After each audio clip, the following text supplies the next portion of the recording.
Hello అండి. ఈరోజు నేను మీకు ఉస్తికాయలు లేదా దీనినే ఉస్తి పండ్లు అని కూడా అంటారు. ఇది ఎలా తయారు చేయాలో చేసి చూపిస్తాను.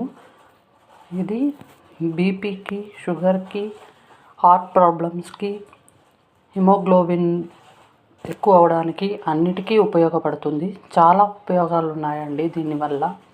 ఇది అప్పుడప్పుడు చేసుకొని తింటే మనకి హెల్త్కి చాలా మంచిది. ఇది ఎలా తయారు చేయాలో చేసి చూపిస్తాను ఇప్పుడు. దీనిని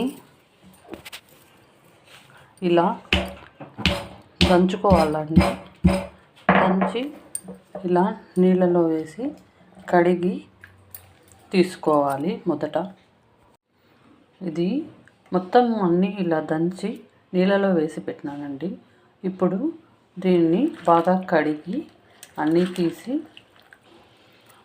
నీరు లేకుండా అన్నీ ఒక ప్లేట్లో పెట్టుకోవాలి. ఇప్పుడు ఈ ఉస్తికాయలని ఒక చిన్న ప్లేట్లో తీసి పెట్టుకున్నానండి.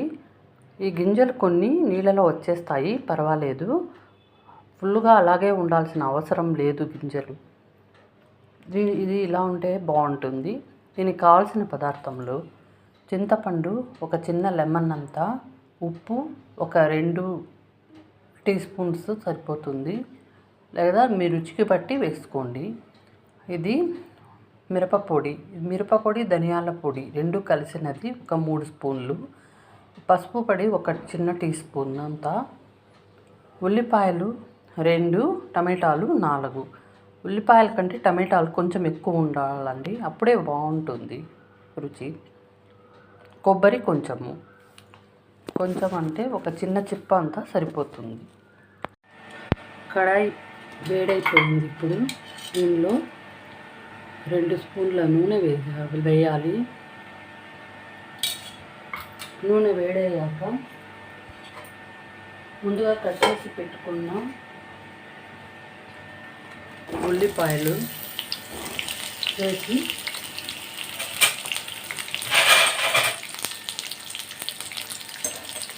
బాగా ఫ్రై అవ్వనివ్వాలి. ఇప్పుడు ఉల్లిపాయలు ఫ్రై అయిపోయిందండి. ఇప్పుడు టమాటాలు వేసి బాగా ఫ్రై అయ్యేదాకా వేయించుకోవాలి. ఇప్పుడు టమాటాలు కూడా ఫ్రై అయిపోయిందండి. ఎక్కువ వేగాల్సిన పని లేదు, ఇంత అయితే చాలు. ఒక 3/4 దాకా ఫ్రై అయితే సరిపోతుంది. ఇప్పుడు ఒక మిక్సీ జార్లో ఈ కొబ్బరి వేసుకొని బాగా ఫ్రై చేసి పెట్టుకున్న ఉల్లిపాయలు, టమాటాలు కూడా వేసి బాగా గ్రైండ్ చేసుకోవాలండి. ఇప్పుడు ఒక కడాయి పెట్టి దానిలో 2-3 స్పూన్ల నూనె వేయాలి. నూనె వేసి బాగా కాగాక ఆవాలు వేసి చిటపటలాడనివ్వాలి. ఇప్పుడు దీనిలో ఆవాలు వేసి బాగా చిటపటలాడాక ముందుగా కడిగి పించేసి పెట్టుకున్న ఉస్తికాయలను దీనిలో బాగా ఫ్రై అవ్వనివ్వాలి. ఇది బాగా ఫ్రై అయిపోయిందండి. దీనిలో మిక్సీలో వేసి పెట్టుకున్న మిక్సీని వేసి బాగా కలపాలి. ఇది దీనితో పాటు కొద్దిసేపు ఫ్రై అవ్వాలి.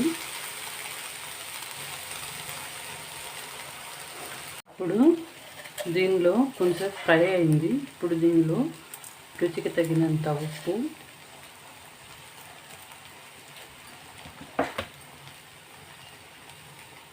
మిరపపొడి,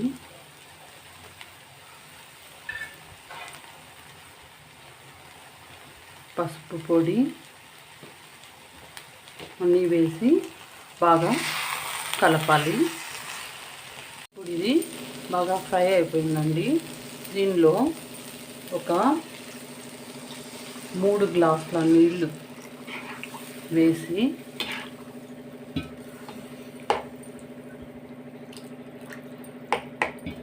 బాగా ఆ ఉస్తికాయలు ఉడికేంత వరకు మనము పెట్టుకోవాలి.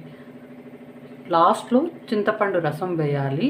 అప్పుడే ఉసిరికాయలు ఉడికి బాగా మెత్తగా ఉంటాయి. మొదట చింతపండు వేయకూడదు. ఇప్పుడు ఈ ఉసిరికాయలు బాగా ఉడికిపోయిందండి. ఇప్పుడు దీనిలో ముందుగా చెప్పిన చింతపండు రసం వేసి ఒక 5 నిమిషాలు అయినాక ఆఫ్ చేయాలి. ఇప్పుడు 5 నిమిషాలు అయిపోయిందండి. అంతే, ఎంతో రుచిగా ఉండే ఉసిరికాయల కూర రెడీ. ఇది మీరు అన్నంలోకి వేసుకొని వేడివేడిగా తింటే చాలా బాగుంటుందండి. ఈ రెసిపీ కనుక మీకు నచ్చినట్లయితే నా యూట్యూబ్ ఛానల్ని లైక్ చేసి, సబ్స్క్రైబ్ చేసి, షేర్ చేయండి. Thank you.